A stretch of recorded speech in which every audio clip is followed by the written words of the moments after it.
എൻ്റെ ന്യൂയോർക്ക് ട്രിപ്പിൽ ഞാൻ ഏറ്റവും കൂടുതൽ കഷ്ടപ്പെട്ട് കംപ്ലീറ്റ് ചെയ്ത ഒരു യാത്രയായിട്ടോ ഇത് ബ്രൂക്ലിൻ ബ്രിഡ്ജിലോട്ട് പോകുന്ന വഴിയാണ്.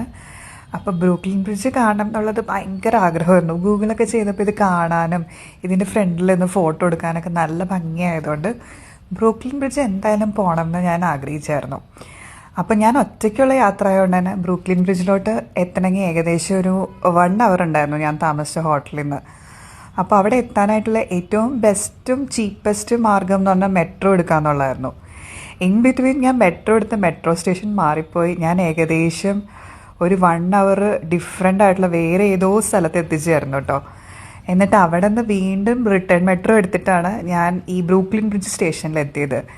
അതെനിക്കൊരു വലിയ എക്സ്പീരിയൻസ് ആയിരുന്നു. ഞാൻ ഇടയ്ക്ക് വെച്ച് ട്രെയിനിലിരുന്ന് ഉറങ്ങിപ്പോയി. അപ്പം നമ്മൾ ഒറ്റയ്ക്ക് ട്രാവൽ ചെയ്യുമ്പോൾ എപ്പോഴും നമ്മൾ കെയർഫുൾ ആയിരിക്കണം എന്നുള്ളൊരു വലിയ ലെസൺ ആയിരുന്നു കേട്ടോ എനിക്ക് അതിൽ നിന്ന് കിട്ടിയത്. അപ്പോൾ ബ്രൂക്ലിൻ ബ്രിഡ്ജ്